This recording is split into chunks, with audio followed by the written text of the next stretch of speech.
ক্ষমতা আছে নির্বাচনের, কিন্তু সেই নির্বাচন তো 29 সালে হওয়ার কথা। 5 সেটা বছর ঠিক পর। বলেন নাই আপনি। শেখ হাসিনা দিল্লিতে পালিয়ে গিয়েছে, সংসদ ডিজলভ করে দেওয়া হয়েছে, তারপরে রাষ্ট্রপতির কাছে সবাই গিয়েছে। এই সরকার ওনারা কি অবৈধ হতে পারে বলেছেন ভবিষ্যতে? যে বাংলাদেশের এই যে জাতীয় সংসদের অধিবেশন আহ্বান করেছে রাষ্ট্রপতি প্রধানমন্ত্রীর পরামর্শক্রমে। তো সুতরাং সংবিধান সংস্কার পরিষদের অধিবেশন কেন আহ্বান করল না? তো সংবিধান সংস্কার পরিষদ তো এক্সিস্টেন্সে নাই, আর রাষ্ট্রপতির ক্ষমতা নাই কোনো জাতীয় সংসদ অধিবেশন ছাড়া অন্য কোনো অধিবেশন কল করার। প্রধানমন্ত্রীরও কোনো এখতিয়ার নাই অন্য কোনো অধিবেশন বা পরিষদের অধিবেশন আহ্বান করার, রাষ্ট্রপতিকে পরামর্শ দেওয়ার।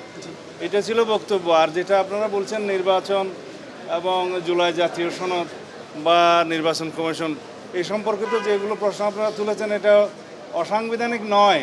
নির্বাচন কমিশন কনস্টিটিউশনাল বডি, কনস্টিটিউশন অনুসারে নির্বাচন কমিশন দুইটা নির্বাচন করতে পারে, একটা জাতীয় সংসদ নির্বাচন আর একটা হচ্ছে রাষ্ট্রপতি নির্বাচন। তো সেই নির্বাচন তারা করেছেন, তা আমরা নির্বাচিত হয়েছি জাতীয় সংসদ সদস্য হিসাবে, এটা হলো যে কনস্টিটিউশনাল ম্যান্ডেট হিসেবে তারা সেই নির্বাচনটা দিয়েছেন। তা এখন সেই সংসদ সদস্যদেরকে নিয়ে অধিবেশন আহ্বান করা হয়েছে, আমরা ওথ টেকিং করেছি, শপথ নিয়েছি, সেটা এখানে চলছে। এখন এখানে যদি সংস্কার প্রস্তাব গ্রহণ করতে হয়, জুলাই জাতীয় সনদকে আমরা সম্মান করি, প্রত্যেকটা অক্ষর এবং শব্দকে আমরা ধারণ করি, জুলাই জাতীয় সনদ যেভাবে স্বাক্ষরিত হয়েছে সেই বিষয় নিয়ে এই মহান সংসদে আলাপ হবে, আইন প্রণয়ন হবে, অ্যাকর্ডিংলি যদি প্রয়োজন হয় সংবিধান সংশোধন হবে, তারপরে যদি কোনো পরিষদ গঠন করতে হয় সেটা তারপরের ব্যাপার।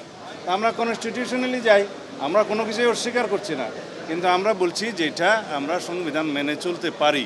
এখন অধিবেশনে আহ্বান হয়েছে, আমরা অধিবেশনে এসেছি, আলোচনা করি। এখানে তো সংবিধান সংস্কার পরিষদ নামে কোনো অধিবেশন আহ্বান করার সুযোগ নেই, সেই কথা আমরা বলেছি। ক্ষমতা আছে নির্বাচনের, কিন্তু সেই নির্বাচন তো 29 সালে হওয়ার কথা। 5 সেটা বছর ঠিক পর। বলেন নাই আপনি। শেখ হাসিনা দিল্লিতে পালিয়ে গিয়েছে, সংসদ ডিজলভ করে দেওয়া হয়েছে, তারপরে রাষ্ট্রপতির কাছে সবাই গিয়েছে। 106-এর অধীনে সুপ্রিম কোর্ট থেকে সেটা অন্তর্বর্তীকালীন সরকারের অনুমোদন হয়েছে, তারপরে সবাই শপথ গ্রহণ করেছে, সেই রাষ্ট্রপতির অধীনে প্রধান উপদেষ্টা সহ সবাই শপথ গ্রহণ করেছে। 106 আর্টিকেলে সব কিছু বলা আছে, যে সমস্ত বিধান সংবিধানের অ্যাব্রোগেটেড হয়ে যাওয়ার কথা সেটা যাতে না হয়, বৈধতা থাকে, সেই জন্যই সুপ্রিম কোর্ট 106 অনুসারে মতামত দিয়েছে।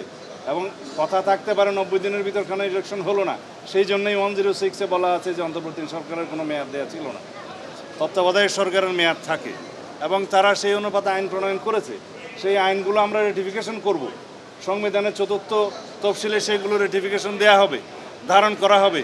এই সরকারের অন্তর্বর্তীকালীন সরকারের সমস্ত কর্মকাণ্ডকে এগুলোকে বৈধতা দেওয়া হবে, তার মধ্য দিয়ে সব কিছুই লেজিটিমেসি পাবে। আশা করি সবাই বুঝেছে।